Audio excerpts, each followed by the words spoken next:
자, 오늘 요한계시록 18주차, 오늘은 요한계시록 13장 전체를 나가게 됩니다.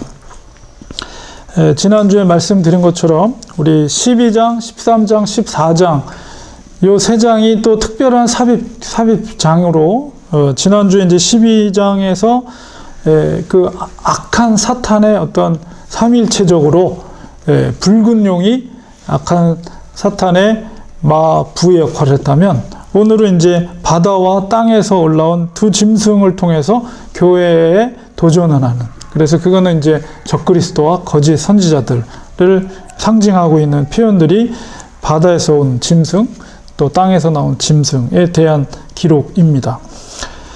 그래서 13장 전체를 오늘 살펴보려고 합니다. 그래서 그 적그리스도와 거짓 선지자들에 대해서 교회가 어떻게 응전할 것인가, 이런 포커스를 두고 우리가 본문을 살펴보겠습니다. 13장 1절에서 10절까지가 바로 바다에서 올라온 짐승의 도전과 그 다음에 교회 응전에 대해서 기록이 되어 있습니다. 본문으로 들어가면 13장 1절부터 내가 보니, 여기서 나는 요한이죠. 사도 요한. 바다에서 한 짐승이 나오는데, 항상 이렇게 바다에서 뭐가 나온다 이렇게 표현됐을 때 그 당시에 고대인들에게 있어서는 이제 바다의 해도가 없기 때문에 그 바다는 심해 바다, 심해는 공포의 대상이에요. 그래서 이런 배경 가운데서 바다는 항상 성경에서 종종 악이 출몰하는 장소로 이렇게 표현이 되어 있습니다. 그래서 그 바다에서 한 짐승이 나오는데 뿔이 10이요. 그리고 머리가 7이라. 그 뿔에는 또 10 왕관이 있고 그 머리들에는 신성 모독하는 이름들이 있더라. 그래서 12장에 기록됐던 붉은 용과 흡사하지만 이건 또 다른 짐승이에요. 그래서 이 짐승은 이제 적그리스도를 상징하는 짐승이라고 볼 수가 있습니다. 이 바다에서 나온 짐승의 모습은 유사한 표현들이 다니엘서 7장 1절에서 8절, 17절에서 28절에 기록이 되어 있습니다. 제가 한번 찾아서 읽어보겠습니다. 다니엘서 7장 1절에서 8절에 보면 다니엘의 환상 가운데 나타난 기록이, 바벨론 벨사살 왕 원년에 다니엘이 그의 침상에서 꿈을 꾸며 머릿속으로 환상을 받고 그 꿈을 기록하여 하며 그 일의 대략을 진술하니라. 다니엘이 진술하여 이르되 내가 밤에 환상을 보았는데 하늘에 내 바람이 큰 바다로 몰려 불더니 큰 짐승 넷이 바다에서 나왔는데 그 모양이 각각 다르더라. 여기서 차이점은 뭐냐면 이 다니엘이 본 환상은 바다에서 각각 4 짐승이 이제 표현되어 있어요. 근데 여기 이제 계시록에서는 한 짐승만 표현되어 있는데, 이제 첫째는 사자와 같은데 독수리의 날개가 있더라. 사자 모양인데 독수리 날개가 있고, 내가 보는 중에 그 날개가 뽑혔고 또 땅에서 들려서 사람처럼 2발로 서게 함을 받았으며 또 사람의 마음을 받았더라. 또 보니 다른 짐승 곧 둘째는 곰과 같은데 그것이 몸 한쪽을 들었고 그 입에 이 사이에는 새 갈빗대가 물렸는데 그것에게 말하는 자들이 있어 이르기를 일어나서 많은 고기를 먹으라 하였더라. 그 후에 내가 또 본즉 다른 짐승 곧 표범과 같은 것이 있는데 그 등에는 새 날개 4이 있고 그 짐승에게 또 머리 4이 있으며 권세를 받았더라. 내가 밤 한 환상 가운데 또 그 다음에 본 4째 짐승은 무섭고 놀라우며 또 매우 강하며 또 쇠로 된 큰 이가 있어 먹고 부서뜨리고 그 나머지를 발로 밟았으며 이 짐승은 전에 모든 짐승과 다르고 또 10뿔이 있더라. 내가 그 뿔을 유심히 보는 중에 다른 작은 뿔이 그 사이에서 나더니 첫 번째 뿔 중에 셋이 그 앞에서 뿌리까지 뽑혔으며 이 작은 뿔에는 사람의 눈 같은 눈들이 있고 또 입이 있어 큰 말을 하였더라. 이런 환상을 다니엘이 본 걸 보게 됩니다. 근데 이제 오늘 계시록에 있는 환상 속에서 보면 2절에 보니까 내가 본 짐승은 표범과 비슷하고 그 발은 곰의 발 같고 그 입은 사자 입 같은데 용이 자기의 능력과 보좌와 큰 권세를 그에게 주었더라. 마치 다니엘에 나왔던 4개의 짐승을 하나로 합쳐놓은 듯한 그런 짐승의 모양이, 이미지가 이제 오늘 계시록에 있는 표현입니다. 그러니까 악의 결정체라, 악한 것의 결정체의 모습이라고 이렇게 볼 수가 있습니다. 그래서 그 바다에서 나온 짐승은 이제 붉은 용, 12장에서 나왔던 붉은 용이 능력을 그에게 주죠. 보좌와 그 큰 권세를 그에게 주었더라. 마치 이 표현은 하나님께서 예수 그리스도께 모든 권세를 주는 것과 같은 그런 패러디, 모방의 모습이라고 볼 수가 있죠. 그래서 보좌와 큰 권세를 그 붉은 용이 이 바다에서 올라온 짐승에게 주었다. 이렇게 표현되어 있습니다. 3절에 보니까 그의 머리 하나가 상하여 죽게 된 것 같더니, 7개가 머리가 있었는데 그 중에 하나가 상해서 죽게 된 것 같다. 근데 그 죽게 되었던 상처가 나음에 온 땅이 놀랍게 여겨 짐승을 다루고, 이렇게 돼 있어요. 그래서 그 머리 하나가 상하게 된 것이 뭔가, 이렇게 학자들이 연구를 할 때 로마의 황제가 아닌가 이런 해석을 하기도 하고, 아까 다니엘서에서도 표현했던 4번째 그 짐승이 로마의 네로 황제를 의미하는 것이 아닌가, 이제 이렇게 이제 보기도 합니다. 어쨌든 당시의 상황 속에서 로마의 어떤 황제라고 해석할 수가 있는데, 어쨌든 기독교를 핍박하는 이런 적 그리스도와 같은 존재는 그 당시에 로마에 핍박하는 황제들 뿐만 아니라 모든 역사를 보면 계속해서 그런 존재들이 나타났습니다. 기독교를 핍박하는 그런 존재들이. 그래서 앞으로는 진짜 적그리스도가 나타나겠죠. 그게 누군지는 우리가 알 수가 없어요. 그러나 예수님께서 다시 재림할 때 정확하게 그 적그리스도가 누군지가 밝혀지겠죠. 어쨌든 그런 존재들이 계속해서 등장하고 기독교를 핍박하는 세력들이 있다. 그리고 이제 머리 하나가 상해서 죽게 됐다가 다시 살아난 것은 마치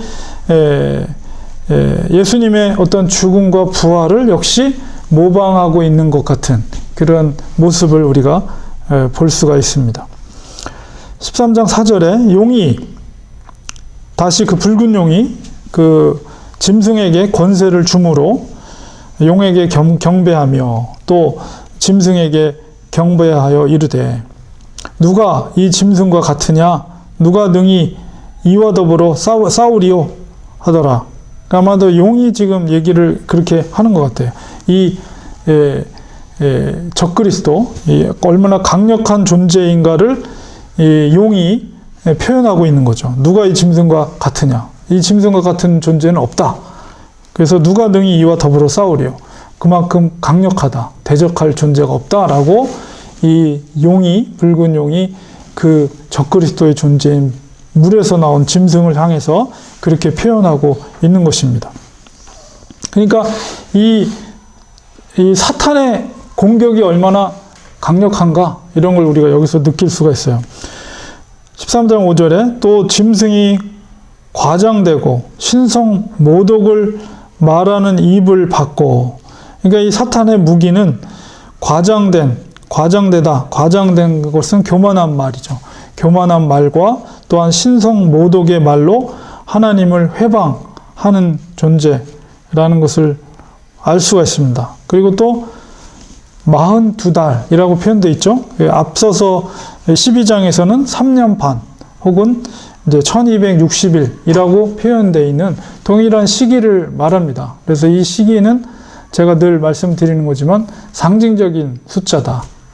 엘리야 시대 3년 반 동안 비가 안 왔던 그런 것처럼 이 이스라엘 사람들에게 있어서 3년 반이라는 것은 종말론적인, 묵시론적인 어떤 고통의 시기를 그런 식으로 표현합니다. 3년 반, 한때, 두때, 반때, 이게 다 3년 반, 혹은 42달, 혹은 1260일, 이런 식으로 표현합니다. 그래서 이게 우리가 천년왕국 시대를 이야기할 때 예수님의 초림과 예수님의 재림 사이의 그 시기 속에서 사탄의 어떤 고난이 이루어지는 그 시기를 상징적으로 표현한 거다. 그래서 그 동안만 일할 권세를 받았다. 그러니까 예수님이 재림하면 그건 끝나는 거예요. 어쨌든 예수님의 재림 전까지는 이들이 그런 권세를 가지고 계속해서 끊임없이 교회를 대적하는 강력한 세력임을 우리가 알 수가 있습니다. 6절에 짐승이, 그 바다에서 올라온 짐승이 입을 벌려서 하나님을 향하여 비방하되 그의 이름과, 하나님의 이름과 또 그의 장막 곧 하늘에 사는 자들을 비방하더라. 하나님과 그 백성들, 하나님의 백성들을 비방하는 그런 적 그리스도의 존재를 표현하고 있습니다. 7절에 또 권세를 받아 성도들과 싸워 이기게 되고, 성도들과 싸워서 이겼다 이렇게 말하고 있어요. 그러니까 이 표현은 일시적인 사탄의 승리를 의미합니다. 우리 11장에서 두 증인을 죽였잖아요. 그 악한 세력이 두 증인을 죽였지만은, 그러나 궁극적으로 그들을 하나님께서 다시 살리시죠. 그리고 승천하게 하셔요. 그래서 결국 이제 최종적인 승리를 이루게 된 것을 하늘로 승천한 것으로 표현하고 있어요. 그래서 여기서 성도들과 싸워서 이겼다라고 하는 것은 바로 사탄의 최종적인 승리가 아니라 일시적인, 두 증인이 죽은 것 같은 일시적인 승리를 이제 표현한 것이다라고 볼 수가 있습니다. 그러나 최종적인 건 결국 하나님께서 이제 다시 살리셔서 그를, 최종적인 승리는 바로 이 두 증인에 해당된 교회가 승리를 이루게 될 것을 앞서서 이야기했죠. 그리고 각 족속과 백성과 방언과 나라를 다스리는 권세를 받았다. 그러니까 얼마나 강력한 존재입니까? 공중 권세 잡은 자라고 이제 신약 성경에는 표현되어 있죠. 그리고 지난주 제가 설교 결론부에서도 말했던 것처럼 사탄은 우는 사자와 같이 삼킬 자를 두루 찾아 다닌다고 하잖아요. 제가 그 이미지를 보여줬던 것처럼, 여러분 우는 사자가, 여러분 동물의 왕국 보셨어요? 사자가, 우는 사자라는 표현이 뭔지 아세요? 절대 먹이를 잡으러 갈 때 울면서 가지 않아요, 사자가. 마지막 순간에 탁 잡혀가지고 마지막 순간에 공 해요. 그러면 이 동물이 그 소리를 들으면 꼼짝 못해. 그 소리를 들으면, 사자의 포효 소리를 들었다 그러면 이미 늦은 거예요. 입안에 들어가요. 사자가 먹이를 잡으러 갈 때 절대 아무 소리도 안 내요. 살금 가죠. 그러다가 딱 소나기에 잡히면 그때 마지막 순간에 삼키기 전에 한번 표효를 해요. 그러면 얘가 덜덜덜 떨어요. 소리를 들으면 꼼짝 못해. 그 다음에 그냥 삼켜버리는 거예요. 이게 사자의 표효 소리를 들으면 늦은 거예요. 그러니까 우는 사자와 같이 삼킬 자를 찾아 두루. 이게 사탄이 얼마나 눈빨갛게 눈을 키고, 이게 교회를 무너뜨리기 위해서 가장 좋은 방법은 뭐예요? 목사를 넘어뜨리는, 장로를 넘어뜨리는, 리더를 넘어뜨리는, 눈을 우는 사자와 같이 사탄은 이런 권세를 가지고 교회를 공격하는 거예요. 그래서 그 다음에 이제 13장 8절에 보면 죽임을 당한 어린 양의 생명책에 창세 이후로 이름이 기록되지 못하고 이 땅에 사는 자들, 이게 누구예요? 이 세상 사람들은 딱 두 부류로 나눌 수 있어요. 하나님의 생명책에 기록된 하나님의 백성과 나머지 유기된 자들. 유기된 자들은 뭐예요? 버린 자들. 지금 그렇게 표현한 거예요. 죽임을 당한 어린 양의 생명책에 창세 이후로 이름이 기록되지 못했다라는 건 뭐예요? 이 사람들은 애초부터 버린 자들. 그들이 어떻게 된다고요? 그 이 땅에 사는 자들은 다 그 짐승에게 경배하리라. 결국 그들의 손아귀에 있는 거예요. 그를 경배한다. 그들이 뭐 나는 교회만 안 다닐 뿐이지 나 자신을 믿어, 이런 사람들 있죠. 결국은 짐승을 경배하는 거예요. 사탄을 경배하는 존재들이에요. 그렇기 때문에 사탄은 자기를 경배하는 존재들을 통해서 그들을 이용해서 공격하죠. 교회를 공격해요. 제가 전도할 때 손가락으로 저한테 욕한 사람, 물론 그 사람도 회개해서 주님께 돌아야 될 생명책에 기록되어 있는 사람일 수도 있어요. 그러나 그렇지 않다면 마귀가 자기의 수하 있는 사람을 이용해서 교회를 공격하는 거예요. 기분 나쁘거든요. 자기가 털을 닦아놨는데 와서 그리스도인들이 와서 그것을 해방 놓고 복음을 전하는 거 싫거든요. 사탄은 해방 놓는 거예요. 그래서 그 짐승들을 경배한다. 유기된 자들이. 그리고 이제 9절에 누구든지 귀가 있거든 들을지어다. 7교회를 향해서도 항상 마지막에 귀 있는 자는 들을지어다. 이 말을 반복하거든요. 여기서도 역시 마찬가지. 누구든지 귀가 있거든 들을지어다. 사로잡힐 자는 사로잡혀 갈 것이요. 칼에 죽을 자는 마땅히 자기도 칼에 죽을 것이니 성도들의 인내와 믿음이 여기 있느니라. 사탄의 그런 강력한 도전 앞에 얼마나 무시무시하게 표현되어 있어요. 그런 사탄의 강력한 도전 앞에 성도들이 맞서 승리할 수 있는 길은 뭐냐? 그것은 바로 인내와 믿음을 극대화하는 거예요. 인내와 믿음.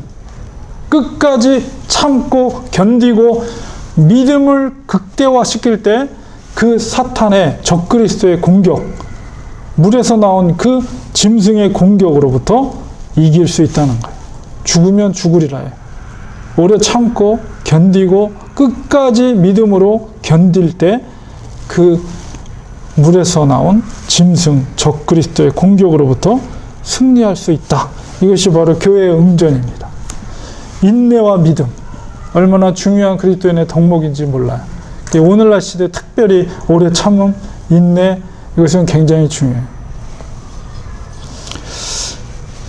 그래서 이제 바다에서 올라온 짐승의 도전과 교회 응전에 대해서 그 다음에 11절부터 마지막 18절까지는 이제 두 번째 하수인인 땅에서 올라온 짐승에 대해서 표현합니다. 13장 11절에 내가 봄에 사도 요한이 봄에 또 다른 짐승이 땅에서 올라오니, 이 땅이라는 것도 역시 바다와 같이 깊은 땅 속에서 올라오는 것도 악의 존재가 표현될 때 땅에서 올라오니 어린 양같이 두 뿔이 있고 용처럼 말을 하더라. 이 표현이 이 거짓 선지자라는 것을 우리가 짐작할 수 있는 표현이에요. 어린 양같이 라고 표현됐을 때 이거는 마치 예수 그리스도의 어린 양처럼 겉으로는 그렇게 보이는데 두 뿔이 있고 굉장히 유순하게 보이죠? 그러나 그 목소리가 뭐예요? 붉은 용의 목소리예요. 용의 목소리. 바로 이 존재는 종교적인 악을 드러내는 거짓 선지자들을 지칭하는 표현입니다. 겉모습은 그리스도와 닮았지만 목소리는 용, 본질적으로 용에 속한 자예요. 그래서 이들이 철저히 기만하는 모습을 표현한 것입니다. 2절에 12절에 그가 먼저 나온 짐승의 모든 권세, 먼저 나온 짐승은 적그리스도예요. 바로 바다에서 나온 짐승을 말하죠. 그 모든 권세를 그 앞에서 행하고 땅과 또 땅에 사는 자들을 처음 짐승에게, 그 처음 짐승 적그리스도 바다에서 온 짐승에게 경배하게 하니, 이 거짓 땅에서 온 짐승이 자기의 권세, 모든 권세, 그 거짓 바다에서 올라온 사람의 권세를 그 앞에서 행할 때 땅에 있는 자들을 그 바다에서 온 짐승에게 경배하는 그 역할을 이 거짓 선자들이 하고 있는 거예요. 곧 죽게 되었던 상처가 나은 자니라. 이거는 바로 앞에 그 표현되어 있던 13절에 표현되어 있던 그 바다에서 온 짐승을 표현하는 것입니다. 이것도 역시 그리스도께서 아버지께 권세를 받은 것처럼 적그리스도도 용에게서 그 권세를 받았고, 또 성령님이 그리스도에게서 그리스도에게 영광을 돌리듯이 이 거짓 선지자도 바로 적그리스도에게 그 영광을 돌리고 있는 그런 모습을 그리고 있습니다. 13절에 큰 이적을 행하되 심지어 사람들 앞에서 불이 하늘로부터 땅에 내려오게 하고, 이 거짓 선지자의 기만의 가장 큰 특징은 뭐냐면 바로 이적과 기적을 행한다는 거예요. 이적과 기적 앞에 사람들은 꾹뻑 죽을 수밖에 없어요. 우와! 심지어는 하늘에서 불이 떨어지게 해요. 이 거짓 선자들이 나와서 그런 능력을 행하는 거예요. 쉬 하면 그냥 막 다 떨어지고 막 귀신을 쫓아내고 막 이런 능력을 행할 때 사람들은 그 앞에서는 꼼짝 못하는 거예요. 14절에 짐승 앞에서 받은 이적을 행함으로 땅에 거하는 자들을 미혹하며 땅에 거하는 자들에게 이르기를 칼에 상하였다가 살아난 짐승을 위하여, 그 바다에서 온 짐승, 적그리스도죠. 적그리스도를 향하여 우상을 만들라 하더라.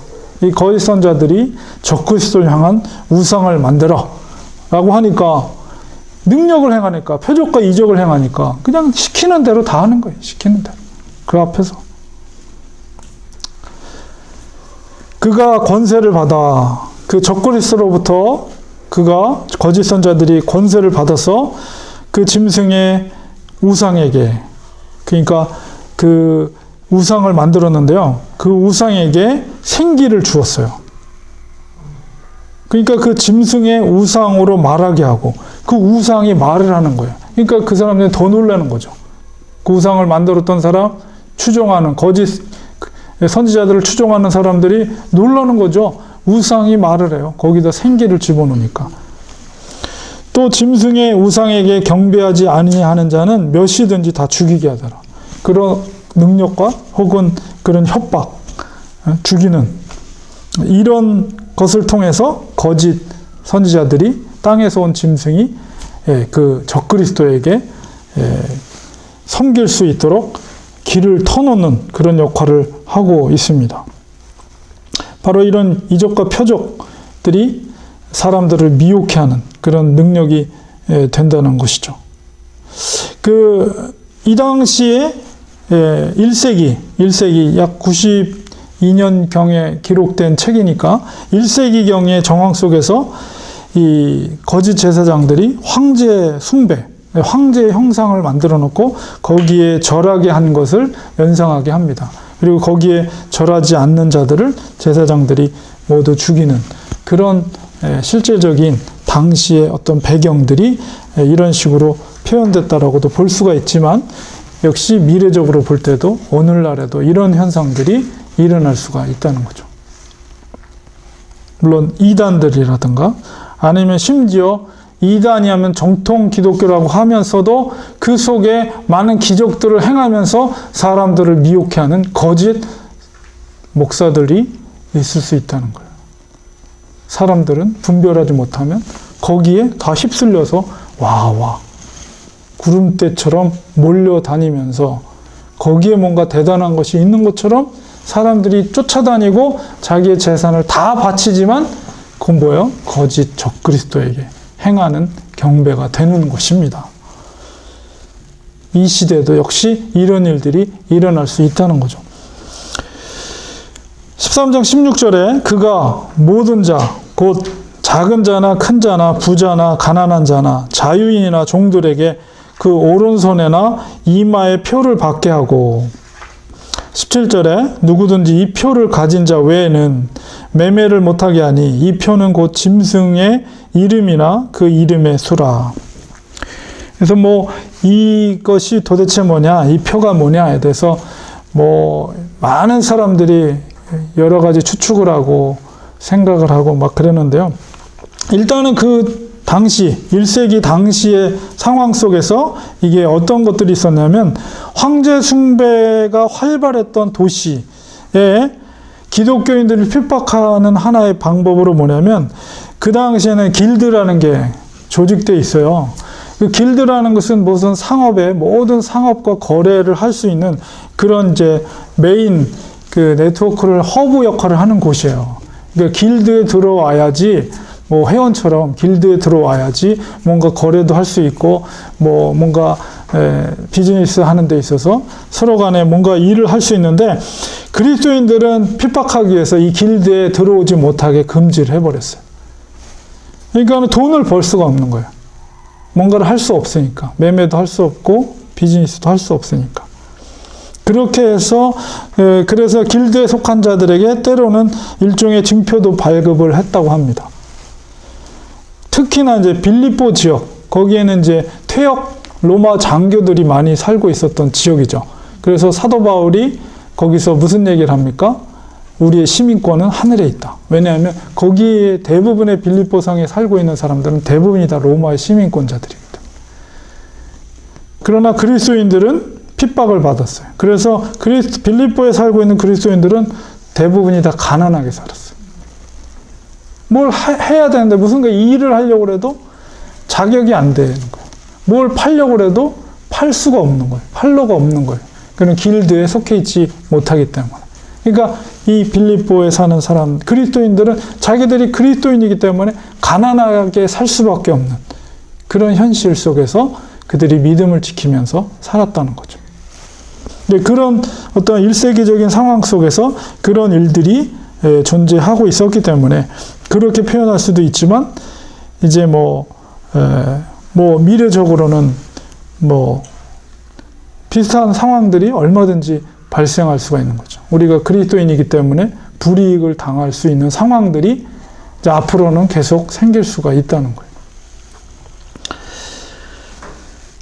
마지막 18절에 보면 지혜가 여기 있으니 총명한 자는, 사도 요한은 다시 한번 분별력을 가지고 지혜가 여기 있으니 하나님의 지혜를 가지고 잘 봐라. 총명한 자는 그 짐승의 수를 세어보라. 그것은 사람의 수니 그의 수는 666이니라. 그래서 666이라는 게 공포영화도 이런 것도 많이 나오고 그랬잖아요. 666이 도대체 뭐냐? 그 표가 뭐냐? 그러면 요즘 제일 많이 얘기하는 것이 베리칩 그러잖아요. 베리칩이 그게 저거다. 근데 이거를 꼭 집어가지고 666 짐승의 표 이거는 뭐다 이렇게 얘기하는 거는 위험합니다. 우리가 무슨 근거로 그걸 그렇게 얘기하겠어요? 그렇게 이미 그거는 벌써 지났잖아요. 얼마 전 제가 어렸을 때만 해도 무슨 크레딧 카드가 666이다. 언제는 또 컴퓨터가 666이다. 아니 바코드가 666이다. 이런 얘기 계속 넣다가 이 베리칩도 꽤 오래됐어요, 벌써. 근데 베리칩 회사도 거의 지금은 구매하는 사람들이 없어서 회사가 망했다 그러고 그건 더 이상 제작 안 한다는 얘기가 있던데, 또 다른 게 나오면 또 그거라고 이렇게 얘기했죠. 근데 우리가 그렇게 꼭 집어서 이게 이거다 이렇게 표현하는 거는 바람직하지가 못합니다. 그리고 이제 666이라는 의미도 이거를 문자적으로 풀거나 그래서 666 쓰면은 이게 여기에 무슨 불길한 게 스며들고 666 자체가 이런 식으로 부적이나 그런 식으로 우리가 생각해서는 안 되는 거고요. 666을 또 혹은 퍼즐을 맞추기로 이렇게 계산하고 이렇게 하고 요거는 숫자가 몇 개인데 이렇게 하니까 666이 나오더라. 이런 것도 잘못 우리가 푸는 것입니다. 이것은 우리가 거짓 선지자의 도전에 대한 응전의 시선으로 풀 때 성경에서 말하는 그 자체로 6이라는 것은 하나님의 어떤 수, 완전수 7에서 하나가 부족한 수죠. 단순하게 그렇게 생각할 필요가 있어요. 그래서 여기서도 요한이 사람의 수다 이렇게 말하고 있잖아요. 그래서 또 한편으로는 이것이 7의 모방이라고 볼 수가 있어요. 7의 모방. 그리고 6은 또한 인간의 수라고 그랬는데 6이라는 것은 항상 하나님 수 7에 도달할 수 없는 그런 숫자입니다. 1차적으로는 666이라는 것은 그리스도의 사역을 망치고 하나님을 타도하려고 고안된 그런 부정한 악한 삼위일체의 어떤 전 세계적인 지배라든가 완전한 악을 이렇게 상징하는 표현이긴 한데요. 한편으로는 7에서 하나가 부족한 수의 거듭된 실패가 세계가 실패된 것이다. 그래서 최종적인 실패를 이 숫자가 의미한다. 이렇게 볼 수도 있습니다. 그래서 요한이 특별히 지혜를 가지고 이 숫자를 깨달아야 한다라고 말하고, 마지막 시대에 거짓 선지자들의 그런 도전 앞에 우리 교회가 응전할 수 있는 것은 바로 지혜를 가지고 분별하는 것이며, 그 다음에 영적인 분별력을 가지고 거짓 선지자들을 분별하여 우리가 승리해야만 한다. 이것이 이제 교회의 응전입니다. 그래서 우리가 항상 이런 거를 볼 때 교회 중심으로 봐야 돼요. 교회가 어떻게 그런 악한 세력들에 대해서 올바로 응전할 것인가. 앞에서는 인내와 믿음을 통해서, 여기서는 분별력, 지혜와 총명함이라는 것은 바로 영적인 분별력을 가지고 거짓 선지자들, 거짓 교사들, 악한 종교 지도자들을 우리가 지혜롭게 분별해서 교회가 대응할 때 승리할 수 있다라는 것을 말하고 있는 것입니다. 그래서 생각해보기 하나, 우리 13장 아까 17절에 있었던 그 표를 가진 자 외에는 매매를 못한다. 이것은 짐승의 이름. 이런 걸 생각할 때 그리스도인이기 때문에 생활에 많은 제약을 받게 된다면, 앞으로 그런 일들이 생기게 된다면, 우리 1세기의 그 빌립보 성처럼 그리스도인이기 때문에 가난하게 살아야 된다는 것. 만약에 똑같은 그런 현상들이 지금 이 시대에, 우리가 살고 있는 이 시대 속에 그런 일이 생기게 된다면 이 땅의 교회는 어떻게 될 것이며, 또한 그리스도인들은 어떻게 될까요? 여러분이 어떻게 생각하십니까? 이런 일들이 많이 일어나고 있지 않나요? 그렇죠. 지금도. 미국이란 사회 자체도 지금 많은 교회들이 그런 인기를 유지하고 그런 것들을 유지하기 위해서 동성애라든가 이런 것들과도 결탁이 되고, 가까이 있는 PCA 같은 경우에서도 동성애를 PCUSA. USA도 인정을 하잖아요. 네. 동성애를. 그리고 뭐 그런 것뿐만 아니라 여러 가지 것들이 계속 그런 쪽으로 지금 방향이 다 그렇게 되고 있어요. 이 미국이라는 나라 자체가. 맞아요. 제가 듣기로도 이 13장에 나오는 짐승 중에 하나가 네. 미국일 수도 있다는 그런 얘기도 많이 있더라고요. 미국일 수도 있고, 그러니까 첫 번째 짐승이 로마 교황, 예, 그런 얘기 많이 두 하죠. 번째 짐승은 미국인데, 이 둘이 합쳐져서 이 전 세계를 진짜 자기들이 원하는 방향으로 모든 것들을 자기들이 원하는 그 식으로 바꾸려고 하는 그런 것들이 지금 이 순간에도 계속, 지금 미국이 전 세계를 지금 꽉 잡고 있잖아요. 이제 네. 옛날에 소련과 미국이 있었지만 지금 이제 미국 하나가 전 세계를 휘어잡는 그런 지금 시기가 됐거든요. 네. 미국을 대항하는 나라가 없잖아요. 네. 미국이 원하는 대로 움직이게 되고, 그 교황청이 또 그 교황청이 그 짐승이라는 얘기는 옛날부터 좀 그렇죠. 그 얘기는 뭐 로마 교황청이 그런 얘기는 너무나도 많이 들었기 때문에 네. 그런 상황들을 보면 지금 계속해서 그런 일들이, 계시록에서 나오는 일들이 계속해서 이 미국 안에서도 계속해서, 이 미국이 청교도가 세운 나라지만 더 이상 그런 나라가 아니라는 거죠. 그런 것들을 볼 때 어떻게 우리가 이거를 받아들여야 하나, 그런 좀 고민이 있어요, 지금 사실.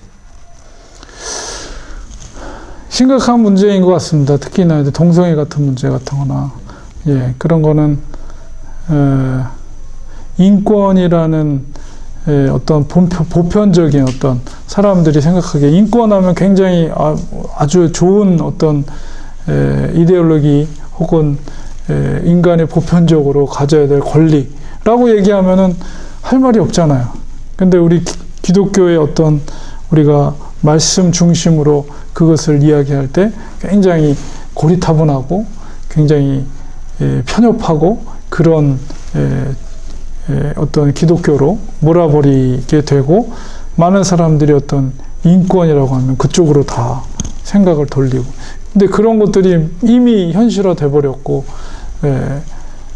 동성애 결혼이 다 인정돼 있고, 대부분이 그런 식으로 지금 서구 사회가 가고 있는 상황이고, 심지어는 교회도, 교단 자체가 동성애를 인정하고 동성애 목사를 안수를 주고, 이거는 정말 기가 찰 노릇인데 이 현실이 돼 버렸어요. 그리고 이제 앞으로 그런 현상들은 더 가속화되겠죠. 뭐 마리아나도 합법화되고, 계속해서 인간의 어떤 즐거움이나 아니면 추구하고자 하는 바대로 세상이 계속 흘러가고 있는데, 이 속에서 교회는 과연 뭐 두 가지죠.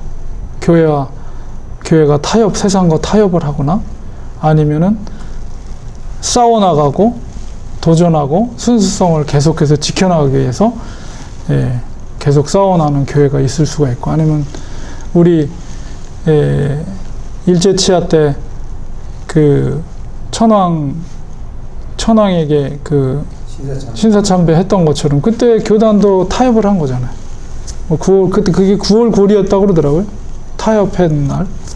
그래서 총회에서 그거 해도 상관없다. 결정이 됐잖아요.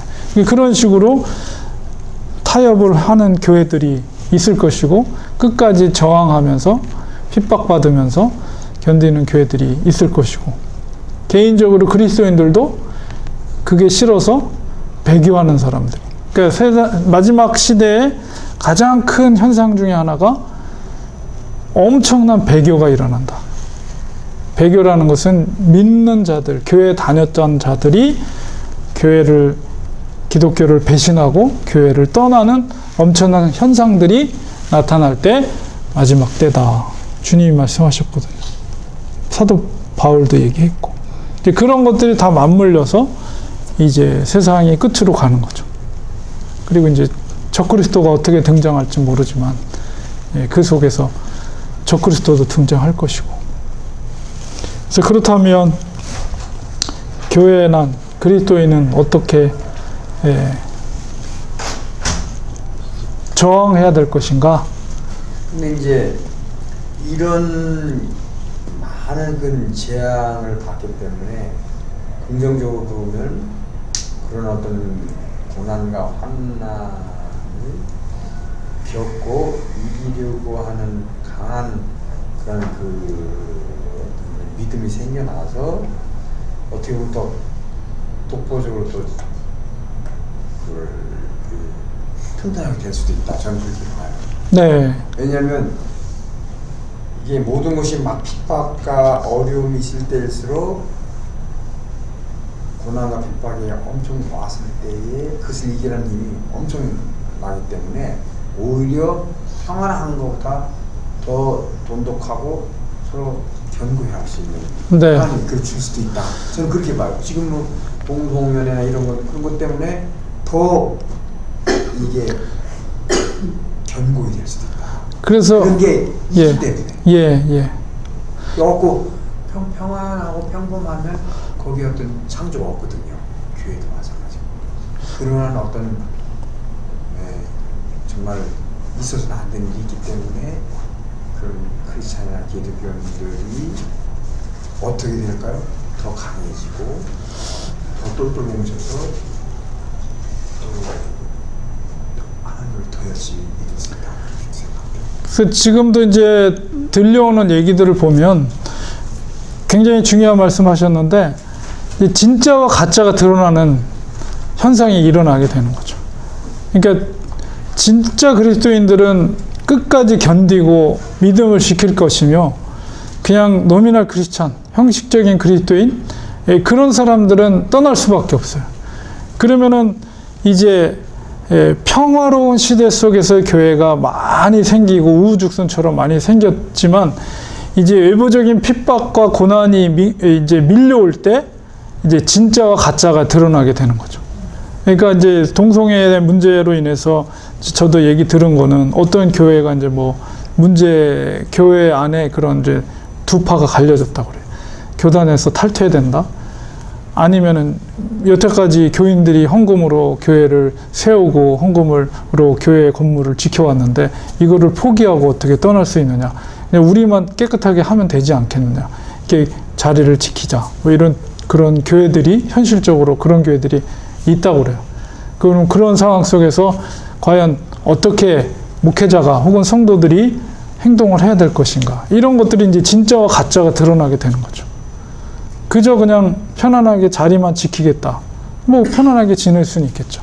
그러나 내가 진리를 고수하고 목회자적인 양심을 가지고 성경을 믿는 정말 진리로 믿는 목회자로서 양심을 갖고 있다면 정말 교회가 쪼개지는 한이 있더라도 나 이 교단을 탈퇴하겠다. 나의 뜻, 이 나의 뜻이라는 거 성경적인 진리가 옳다고 판단하시는 분들은 저와 같이 뜻을 하십시오. 아니면 그 건물이 편안하게 여태까지 여러분이 머물렀던 곳이 좋다고 생각하시는 분들은 남으시고 뭐 이런 결단 여기서 목회자들도 그러고 성도들도 그러고 진짜와 가짜 신앙의 모습이 이제 드러나게 되는 거죠. 그래서 지금 우리 처한 환경보다도 몇백 배, 몇십 배 탄압을 심했던 그 로마 시대나 이럴 때도 산속에 동굴에 들어가서도 믿고 이렇게 하면서 끊임없이 복음이 전도돼서 이렇게 전 세계가 이렇게 활성화됐었잖아요. 네. 지금 이거보다 훨씬 더 어려운 환경에서 그러니까 어떤 어려운 안난 고난과 핍박이 오더라도 그거는 거의 두려워할 게 못 된다. 과거를 이렇게 표본 삼아 보면 네. 그렇잖아요. 뭐 막 그 동물 같은 그런데 산속에 동물 같은 데서도 다 피해갖고 도망가고 거기서 내려보고 그러잖아요. 그러니까 지금은 그거보다는 몇십 배, 몇백 배 더 편안하고 안전하게 우리가 신앙생활 하면서 이 정도의 핍박은 우리가 마음만 먹으면 올바른 목회자와 올바른 성도들이 모이면 하는 이거는 이해됐습니다. 니들 해라 뭐 우리는 네. 아들 계시록에서 말하는 게 바로 그거예요. 교회가 어떻게 응전할 것인가. 예. 그리스도인이 어떻게 됩니까? 잘 됩니다. 오, 잘 됐어요. 핍박이 있어야 더 잘 될 거 아닙니까? 맞습니다. 교회 역사를 봐도 교회가 풍요로울 때 타락했고 고난과 핍박이 있을 때 순결함과 교회가 더 빛을 냈던 것을 우리가 교회 역사의 교훈을 통해서 우리가 볼 수가 있는 거죠. 우리가 이 현재라는 역사 속에서 우리가 살아가고 있는데 이 현재 속에서 우리가 어떻게 아까 말씀한 것처럼 오래 참음과 고난과 핍박이 있으니까 힘들죠. 힘들지만 끝까지 믿음을 지키는 것, 이것이 바로 하나님을 진실로 믿는 자들의 태도이고, 그런 교회가 정말 어둠 속에서 빛을 밝힐 수 있는 교회가 되는 것이죠. 그래서 그런 교회는 크기랑 상관없는 것 같아요. 크기랑 상관없이 그런 목회자와 성도가 모여있는 교회는 어둠 속에서 빛을 밝히는 건 작은 조그만 불빛 하나라도 어두울수록 그 빛은 더 찬란하게 빛을 낼 수가 있는 것이죠. 그러니까 우리는 빛이 돼야 돼요. 그리고 정결함으로 끝까지 인내하고 견디는 믿음을 우리는 지킬 때 그런 세상이 더 어두울수록 우리가 갈 길을 밝힐 수 있는 불꽃이 빛이 될 수가 있는 것이죠. 그래서 우리 교회가 그런 교회가 됐으면 좋겠습니다.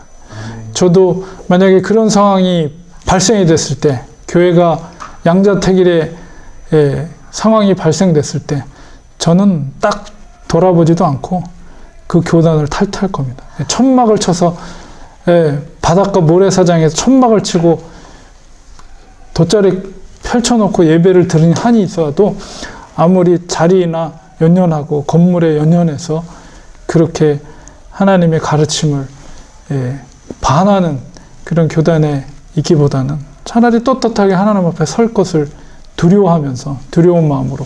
그래서 아무도 쫓아오지 않는다? 뭐 할 수 없는 거죠. 할 수 없는 거죠, 뭐.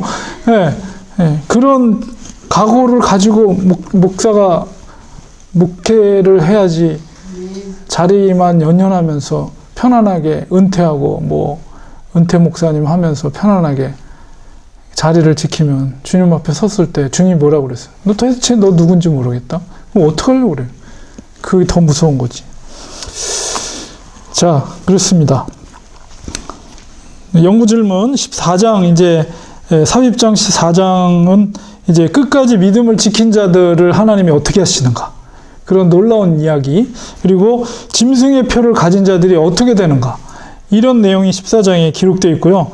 마지막 주님께서 마태복음에서는 추수할 때다, 일꾼을 아버지께 보내다고 했지만 바로 그 추수의 때가 됐고 낫을 들어서 추수하는 장면이 드디어 이제 14장에 기록이 되어 있습니다. 여러분 14장을 탁 읽어보시면 감동적인 아주 장면이 그 속에 기록이 되어 있습니다.